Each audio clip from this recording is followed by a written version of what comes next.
Hello and kia ora from Auckland, New Zealand. I'm Chester here, and I am going to break down the weather forecast for the next few days across various parts of the United States. Today's video is going to concentrate on the severe weather threat in Oregon, of all places, fire danger across parts of the western United States. Also, why is it going to be so nice in St. Louis and in the DMV over the next few days? I want to start with a look at the wide view here, and this is the VentuSky website. You can see a couple features here. There is low pressure across the western United States, and then this ridge of high pressure in the east, and then a stalled out boundary across parts of the southeast U.S. And what that's allowing, at least in the southeast, it's producing some thundery downpours from the likes of Florida all the way back up into Kansas. My friends in Kansas City, you guys should be watching for potential thunderstorms. Check in with local media there. In the meantime, this is what I'm really curious about. I used to live in Portland, and I did some fire weather out there and other kinds of impact-based weather, and you don't see this very often. Potential severe weather across parts of Oregon on Thursday as a trough sits out here in the west that's helping to drive this severe thunderstorm threat.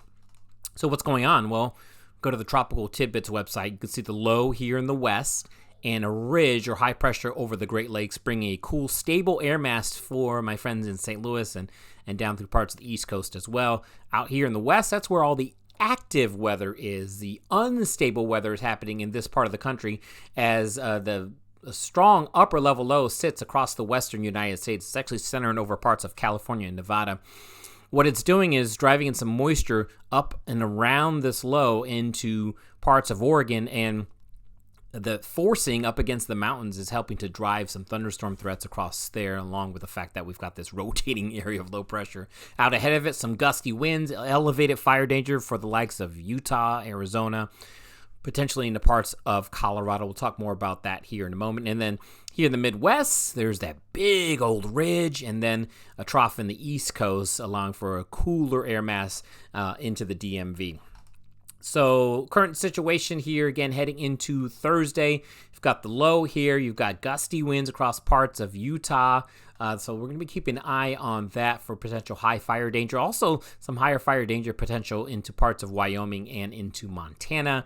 And then that cool northwesterly flow along the west coast of Oregon there and Washington. But wrapping around that area of low pressure is that the potential for those thunderstorms to pop up a little bit later in the period here. You can see that on the Windy website. This represents those thunderstorms showing up on the ECMWF model data.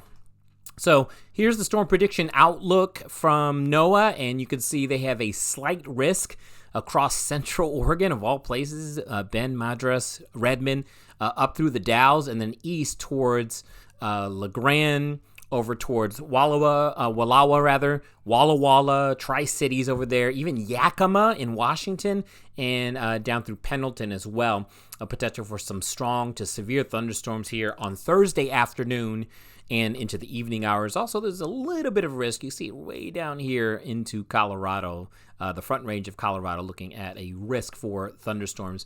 And it's not just this day. If you look at Friday, the risk actually moves into, it's a marginal risk, it's a low risk, but it's there into parts of Montana and a little bit farther east into Texas and Oklahoma. And then by the time we get to the Saturday time period, I should say, the risk starts to grow across the Great Plains, traditional severe weather country there.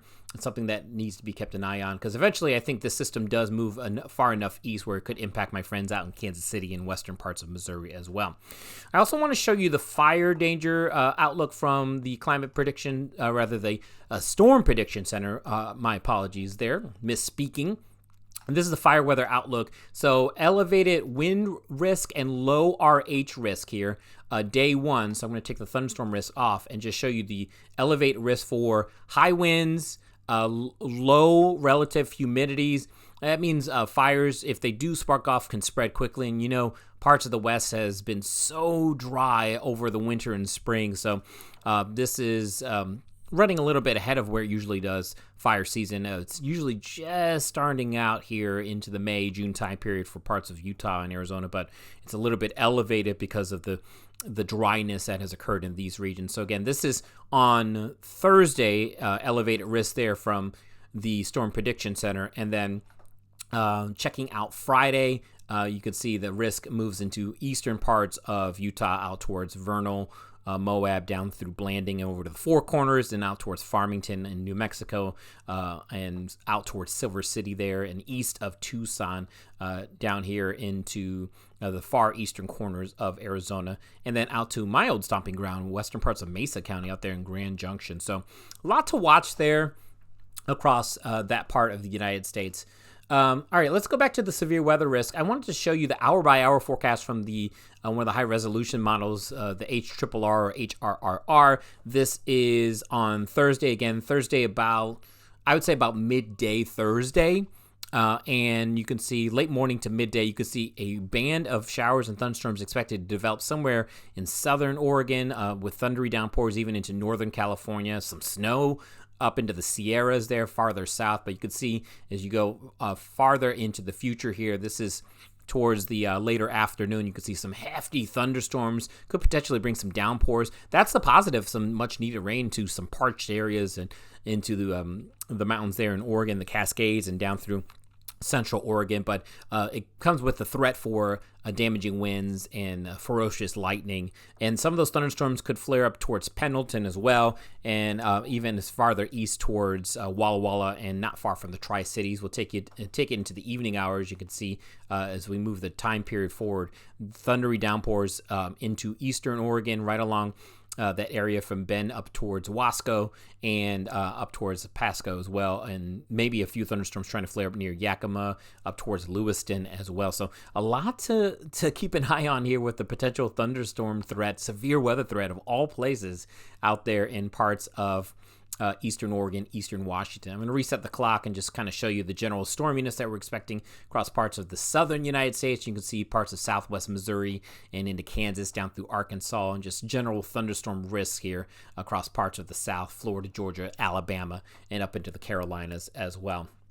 High, dry, windy, one of the indices that you could use to measure the potential fire danger. And again, focusing in on Utah down to the Four Corners, you can see hot, dry, windy does respond, showing a very high risk environment for wildfires to spread quickly in the windy, dry conditions. And with the fuels cured pretty much, it's been very dry across this part of the United States. Elevated fire risk across parts of the Rocky Mountain West. So something to keep in mind.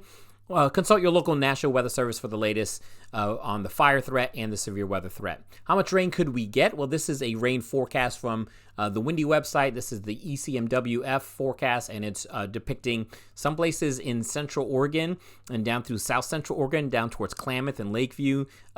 Maybe an inch and a quarter out towards Wagon Tire, and out in the Burns, maybe a quarter inch, and even Alturas down there into northern parts of California, Tule Lake, and down through Shasta could end up getting some thundery downpour. So an unusual situation developing here in the western United States. In the meantime, I just wanted to show back into my home state of Missouri what the rain situation looks like for the weekend. And you can see most of the rain is going to stay across western and central parts of the states. Mid-Missouri, unfortunately, you can get some rain and some thunderstorms as well. Some of this area could use the rain. St. Louis is probably going to be spared. That means mainly dry weather through the weekend. So that's fantastic news for you all. And then same story for my friends in the DMV, just with high pressure on top of that region. Just no rain chances here for the days to come. Let's show you the St. Louis forecast, and see if I can get this to cooperate here on your screen here. This is STL through Thursday, Friday, Saturday, I should say, and not bad, right? It's a little warm. Temperatures mid-80s there on Thursday, Friday, 80s, and then Saturday we're in the 80s as well, and all dry skies through the start of the weekend, and likely staying dry through the entire weekend, to be honest with you. And then for the DMV, a similar situation here. This is DC's forecast, and beautiful 70s, just a few clouds about here. Thursday, Friday, it looks sunny and a little bit cooler on Saturday as that cooler air continues to funnel in across parts of the DMV. Okay, next video I plan on talking about El Nino and how that's going to impact my friends in the States and the impacts here in New Zealand. My employer down here in New Zealand, Earth Sciences New Zealand, will be releasing their climate outlook next week, but we'll give you a quick chat about where El Nino is and what it could potentially mean for us here in New Zealand, and why the start of June in Aotearoa, New Zealand does look wet. In the meantime, I appreciate you watching this content. If you made it all the way through the video, I appreciate you trying to keep it 100 here and no hype weather, if you will. Let me know in the comments if you want to see any particular content. Otherwise, thanks for watching. I'm Chester. Have a great day.